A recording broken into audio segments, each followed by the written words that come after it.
El sector lácteo atraviesa un momento muy complejo por distintos factores. Del tema que más hemos hablado en los últimos días es de la deuda que todavía Venezuela no ha pagado a la industria por las exportaciones de quesos y leche en polvo. Pero en realidad el sector lácteo, los productores y la industria sufren un momento complejo por otros factores que son más profundos. Hay una caída importante en los precios, de precios históricos que tuvo la leche a la caída y a los valores actuales, y también hay dificultades para el ingreso a algunos mercados. Para hablar sobre esto recibimos a Rodolfo Braga, presidente de la Asociación Nacional de Productores de Leche. Bienvenido, ¿cómo le va? Bueno, un gusto estar contigo en tu programa.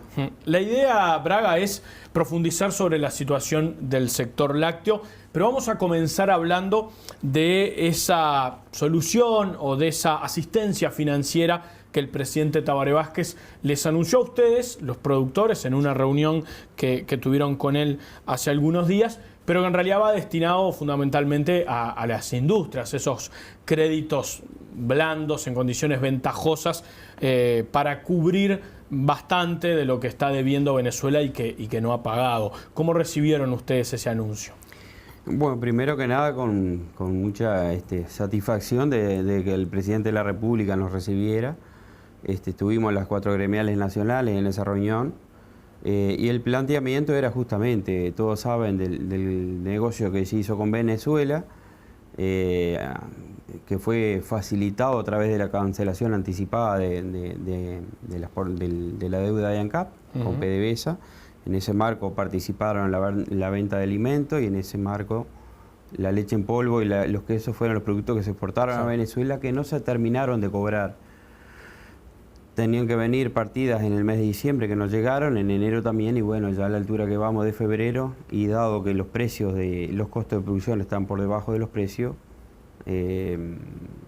los precios que está recibiendo el productor están por debajo de los costos de producción, era vital que aparecieran estos pagos, ¿no? Ahora, para comprender, es importante este pago a la industria, porque no es a los productores, pero precisamente para mantener la cadena de pagos y que la industria tenga liquidez para seguir pagando la leche que los productores le remiten, ¿no? Claro, en la medida que estas industrias, las exportadoras, tanto con Aprole con leche en polvo, como Pili, Calcari y Claldi con los quesos, no cobren lo que les faltaba de dinero que venir de Venezuela, no tenían una capacidad de pago y la otra capacidad de mantener el precio, ¿no? Esto le toca más a la industria, pero a ver qué opinan ustedes los productores. Hubo algunos cuestionamientos, incluso desde jerarcas del gobierno, diciendo esto en realidad fue un negocio entre privados. El gobierno lo que hizo, como en muchas ocasiones, es armar el marco para que los privados después negocien. Y en este caso además era un negocio que tenía su riesgo, porque uno sabe los problemas que tiene Venezuela y las dificultades económicas que tiene, y además estaba pagando precios que no pagaba el mercado, precios más altos, y eso también, en eso va implícito el mayor riesgo. ¿Cómo vieron ustedes esas salidas desde algunos jerarcas del gobierno? Ahí nosotros tenemos nuestras discrepancias. El negocio fue, si bien los detalles de los acuerdos de los negocios fueron entre privados, entre las empresas privadas uruguayas y el gobierno venezolano, el gobierno uruguayo tuvo gran parte que ver en esta historia, porque en realidad fue el que facilitó el canal comercial. Dijo que había que exportarle a Venezuela, que era un mercado que todos lo sabemos históricamente muy atractivo para Uruguay, pero que había la tranquilidad de tener el gobierno detrás y que había un acuerdo entre los gobiernos que se firmó en Brasilia entre el presidente Vázquez y Maduro. Incluso hay una conferencia de prensa en el mes de julio muy clara, donde queda muy claro la garantía que da el gobierno, la seguridad, lo que le transmite al sector, el porqué de embarcar incluso en forma tranquila de que el negocio estaba hecho, era un negocio que se dijo que estaba hecho en su momento, que estaba concreto y que tenía seguridad, ¿no?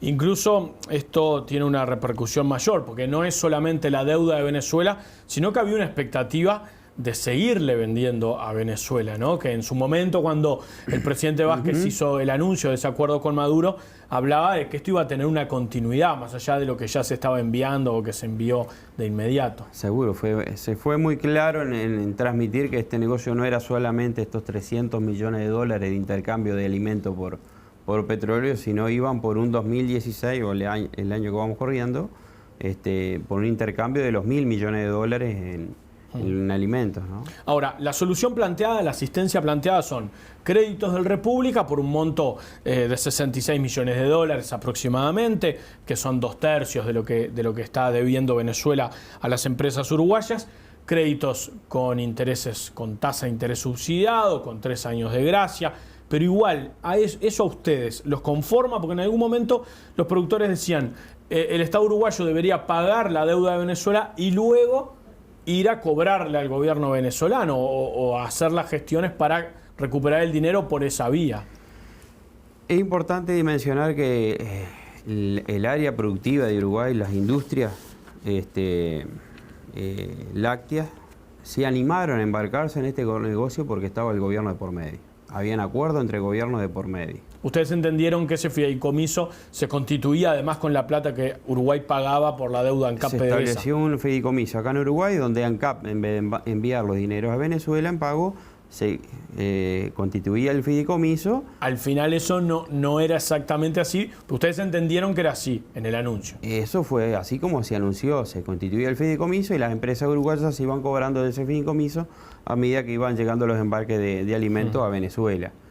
Eso no fue así, por razones que desconocemos. La plata no estuvo en el fideicomiso cuando las empresas fueron a cobrarse y obviamente esto desencadenó todas estas idas y vueltas que han sucedido. Hoy lo concreto es que está en una plata que en realidad el sector tiene para cobrar por venta genuina. En realidad la herramienta, creíamos justamente, dado el involucramiento que había por parte del gobierno, era que, bueno, otorgara a cuenta de los pagos de Venezuela el gobierno un adelanto para darle tranquilidad a la cadena de pago y al sector. Creemos que entre gobiernos es mucho más fácil agilizar los pagos. El gobierno, la herramienta que plantea es un crédito con condiciones muy ventajosas, eso es cierto. Son 3 años de gracia, que puede pasar mucho tiempo, es probable que Venezuela pague, es probable que los mercados se recompongan, que se valoren, pero en realidad, si dentro de 3 años Venezuela no paga, los productores tenemos que asumir una deuda de algo que en realidad teníamos para cobrar. Ahora, Braga, más allá de lo de Venezuela, ¿no? Si uno lograra aislar el tema de ventas a Venezuela de la situación del sector lácteo uruguayo, hay otros temas de fondo. ¿Por qué la leche se desvalorizó?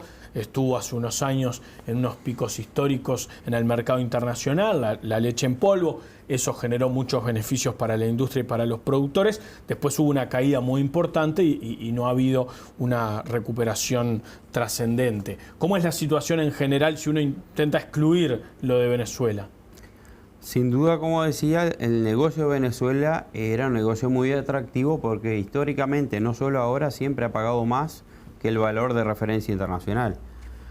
Si uno sacara a Venezuela para afuera, estaríamos en una situación muy negativa, ya bastante más grave de lo que estamos en este momento. Como tú lo decías, la leche en polvo llegó a máximo de 5.000 y pico, 4.000 y pico, 5.000, 4.000 y pico dólares la tonelada de leche en polvo. Hoy estamos por debajo de los 2.000, esa es la realidad, pero aparte no se está vendiendo, hay muy pocos negocios en el mundo y por cantidades muy pequeñas, porque la demanda bajó, la demanda bajó en el mundo. Siempre el precio de la leche en polvo, el valor fue muy atado a lo que es el valor del petróleo, porque los grandes consumidores de leche en polvo en el mundo son exportadores de petróleo. Venezuela es el caso, Argelia es el caso, México, Irán. Todos esos mercados en realidad hoy están muy retraídos. China, que si bien el tema de la población venía empujando el consumo, también al bajar el crecimiento económico ha disminuido el consumo y todo eso conjuga esta baja de precio que es internacional. Ahora, he escuchado en más de una oportunidad, hemos escuchado en los últimos tiempos, decir, bueno, los productores de leche están trabajando a pérdida. Y uno dice, bueno, ¿cómo es eso? ¿Cuánto paga la industria el litro de leche? ¿Y cuánto le sale producir ese litro de leche al productor? Hay que tener en cuenta que la baja de internacional empezó los primeros meses de 2014 y se acentuó el año pasado, donde el Fondo de Estabilización de Precios Conaprole ha colaborado mucho a sostener el precio, ¿no? En época de bonanza, en esos años de alto valor de la leche, en la cooperativa se creó un fondo pensando justamente para cuando vienen estas situaciones. Por eso en realidad el precio de Conaprole ha sido superior, el precio que se traslada al productor, que las otras industrias. Al día de hoy estamos en un precio de 7.50, 7.60 Conaprole, y entre 5 pesos y algo y 6 pesos el resto de las industrias, cuando tenemos un costo de prácticamente de 8 pesos. Hoy sería ese el precio aproximado, piso para no perder plata o empatar. ¿Cómo se hace? Bueno, en el caso de estas industrias menores que reciben 6 pesos o menos, están descapitalizándose fuertemente. En esos años de altos valores de los lácteos hicieron una caja que le ha permitido en este momento aguantar esta situación de pérdida, y en el caso de lo Conaprole también, con un poco más de respiro, de oxígeno por ese fondo que había, pero también se va camino a perder capital, a quemar reservas que se habían generado en esos buenos años, y bueno, sin duda que está bastante, preocupa el panorama hacia adelante. ¿Hay productores que están abandonando la actividad o cree que va a haber productores que van a ir dejando de producir? Hay productores que ya dejaron la actividad, productores chicos y productores grandes de en torno a 400 vacas. Hay grandes predios que se han liquidado, también porque el dueño tiene una edad que ya no está pensando en seguir arriesgando la lechería, porque los hijos han tomado otros rumbos y no hay necesidad de asumir riesgo. Ahí hay importante una pérdida de lo que es la mano de obra muy importante, que van al seguro de paro, mano de obra de los tambos. Hay una pérdida de genética de muchísimos años de vacas que van al frigorífico, que eso es irrecuperable, y eso está pasando hoy. Y lo peor que estamos viendo, que si no cambia la realidad, que también, como tú lo decías y es muy cierto, dependemos del precio internacional, porque internamente se pueden ajustar algunos parámetros, pero no va a ser gran diferencia. Hay muchos predios que van a tomar ese camino de abandonar el sector. Usted decía algo recién, se pierde genética porque hay vacas que se envían al frigorífico. ¿Y eso por qué pasa? ¿El productor le es más rentable vender los animales que seguir produciendo leche? Digo, en el momento que uno trabaja por debajo de los costos, claro. Obviamente no cobra y hay gastos que hay que seguirlo asumiendo, como la energía eléctrica, el salario al empleado, el retiro de la propia familia, los productores chicos, que hay un gran porcentaje de productores familiares.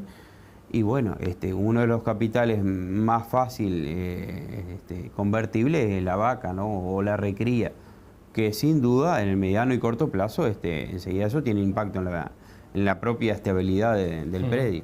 Sí, uno a veces piensa en los tambos y piensa de repente en productores grandes, pero claro, en muchos casos son familias que lo que sacan en realidad es un salario, ¿no? Hay que tener en cuenta que el 70% de los productores lecheros del Uruguay son familiares, y gran parte de estos productores tienen un retiro familiar muy bajo. Claro. Incluso lo comparábamos por la situación que se está viviendo actual en cuanto a la industria láctea, de los planteamientos que se están haciendo. Gran parte de los productores familiares tienen un retiro menor que el promedio de los empleados de la industria láctea. Entonces, claro, a ver, por ejemplo, un retiro de cuánto dinero para mantener una casa, para seguir adelante. ¿De cuánto se puede estar hablando en algunos casos? De 30.000 pesos, por ejemplo. Claro. Y una actividad que lleva mucho trabajo. Es una cifra muy arbitraria, no lo hemos manejado. Depende, claro. Pero sí se han manejado los conceptos y en realidad esa cifra, la cifra en porcentaje que di es muy sólida, ¿no? La mayoría de los productores familiares retiran menos que el promedio de los empleados de la industria láctea. Claro. No es menor. Y una actividad que lleva mucho trabajo, además. Y riesgo. Campo, ¿no? Claro. El tema es el riesgo que se está asumiendo. El momento que tú sos productor, que tenés que pensando que trabajás con una cadena de valor de seres vivos, estás trabajando con animales, estás trabajando con la variabilidad climática, y ni que hablar lo que son los precios, ¿no? Ahora, en estos momentos hay una protesta de productores en algunas rutas, en algunos puntos del país. Ya hubo una el 19 de enero pasado. ¿Qué opina en este caso? ¿Qué opina la Asociación de Productores de Leche? ¿Respalda estas movilizaciones que hacen foco sobre todo en los costos, ¿no? En los costos fijos, usted decía, en el tema de la energía, la factura eléctrica y también los precios de los combustibles, por ejemplo? Estas movilizaciones surgieron de productores lecheros, productores que también sentían el mismo vacío que sentimos nosotros y los mismos reclamos que en realidad nosotros ya desde el año pasado venimos haciendo. Desde ángulos diferentes. Nosotros estamos abocados a la gremial, a plantearlo desde la gremial, incluso en el conjunto de las gremiales. Estos productores, dada la agobiante situación, vamos a decir así, que se va generando, por lo que comentábamos anteriormente, les pareció que podían aportar su visión saliendo a la calle, expresándose de la situación que se está viviendo y pidiendo por lo mismo que hemos solicitado, que venimos solicitando nosotros, ¿no? Medidas que apoyan al sector, como la energía eléctrica, los combustibles, los arrendamientos, la carga impositiva, toda una serie de cosas que pueden ayudar a mejorar la situación, sobre todo de los pequeños productores, más que nada, ¿no? Que son la gran mayoría. Braga, ¿cuál es el futuro del sector? ¿Qué expectativa tiene? ¿Es optimista? ¿Le parece que va a ser difícil por los problemas de los distintos mercados, por la caída en los precios internacionales, que todo indica por lo menos se va a mantener un tiempo más? Yo creo que es el gran tema. ¿Cuándo va a venir la ansiada recuperación a nivel internacional? Ese va a ser el momento que en realidad esta crisis se empiece a recomponer. En el mundo, sobre todo en China, hay gran cantidad de lácteos todavía para consumir. Creemos que hay firmes anuncios que para fin de año los stocks estarían bajando a nivel mundial y eso permitiría una reconversión de los precios. Obviamente que somos optimistas que esto se va a recomponer, como han sido históricamente las crisis en el sector lechero. Esta ha sido muy particular porque bastante más larga, prolongada, y sobre todo con márgenes mucho más acotados. Sobre todo, eso está bueno aclararlo. Hoy el productor tiene que invertir mucho dinero por unidad de superficie, por hectárea, para un margen muy pequeño y con un valor que se está movilizando enorme, ¿no? Por hectárea. Entonces, cualquier variabilidad en cuanto a precio o las condiciones altera la rentabilidad. Altera inmediatamente la rentabilidad, ¿no? Una situación bien diferente a lo que fue hace 5 o 6 años atrás. Claro. Ahora, Braga, ¿el gobierno podría tomar alguna otra medida para auxiliar a los productores? ¿Le parece que hay margen para eso? ¿Qué le reclamarían ustedes o qué le han reclamado al gobierno? Primero que nada es bueno tener en cuenta cómo se han venido dando las cosas, porque en el día de hoy incluso se está firmando el fideicomiso del FAL, del Fondo Lechero, sí, que hoy se está concretando en su totalidad. Pero el FAL es una herramienta que está creada por ley, pero que es plata que se le da al sector y que el sector devuelve durante 6-7 años. Vamos a estar pagando este crédito. Es un crédito que se le da al sector, se le da a todo el sector, no puntualmente sí, a cada productor, pero es un crédito. Esta asistencia que vamos a tener de Venezuela es otro crédito que va a la industria, que lo que va a hacer es, bueno, tapar el agujero que dejó Venezuela por el no pago, con la expectativa de que termine pagando y con la expectativa de que dentro de 3 años las condiciones se reviertan, pero es otro crédito. En la realidad que estamos hoy está muy difícil la situación, está muy en riesgo el sector lechero. Hay que tener en cuenta que en realidad entre 50 y 60 mil personas dependen de esta actividad, directa e indirectamente. Hay casi 4.000 productores con 5 o 6 mil empleados directos y toda una gama de proveedores y de insumos y servicios que giran en cuanto al rubro. Y creemos que el gobierno tiene que poner la balanza o tendrá que poner más adelante qué pasa si ese sector se cae. Las consecuencias pueden ser muy, muy graves, ¿no? Por lo que decíamos al principio, que el 70% del sector son productores familiares que no van a tener capacidad de resistencia, y gran porcentaje de los productores grandes, medianos y grandes también, porque también dependen, en realidad los afecta de igual manera, ¿no? Por la estructura de costo, por el gran componente de mano de obra, por el gran volumen de insumos que mueven. Y bueno, puede haber no solo es la pérdida de un sector económico, sino socialmente tendría un impacto a nivel de gobierno muy negativo. Entonces yo creo que está bueno barajar la posibilidad de, bueno, dada más adelante una situación bastante más complicada que se pueda generar, la posibilidad de asistir al sector o dejar que se caiga, ¿no? ¿Y asistirlo cómo? Y bueno, habrá que balancear económicamente que es más barato para el Uruguay, si asistir económicamente a un sector antes de que se caiga o dejar que toda esa gran parte de ese entramado, no solo de los productores, sino de los proveedores de servicios, los tenga que asistir el gobierno a través de los planes que están o dejan de ser productores, que sería la pérdida más grande para el país, ¿no? Pero piensa, por ejemplo, en asistencia financiera no reembolsable, por ejemplo. Y no lo descarto, digo, en realidad se han brindado otras asistencias para otros sectores que no voy a juzgar si son más o menos importantes, pero han habido desembolsos muy importantes. Yo lo que digo, el sector lechero tiene 80 años de historia, con mucha gente atrás y con un trabajo que ha venido evolucionando durante muchos años, y creo que creo que no es ninguna culpa, es gracias al gran esfuerzo que ha hecho el sector lechero en crecer muchísimo los últimos 6-7 años, a la tasa de 6-7% anual.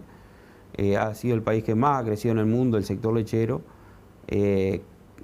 Se le cambiaron las condiciones muy, muy drásticamente de la noche a la mañana y encontró un sector lechero que en este momento está tecleando, ¿no? Está con una situación bastante particular y que creo que si no se apoya, las consecuencias económicas, sociales para el país pueden ser mucho más graves. Rodolfo Braga, muchísimas gracias por haber estado con nosotros esta mañana. No, un gusto para mí estar acá.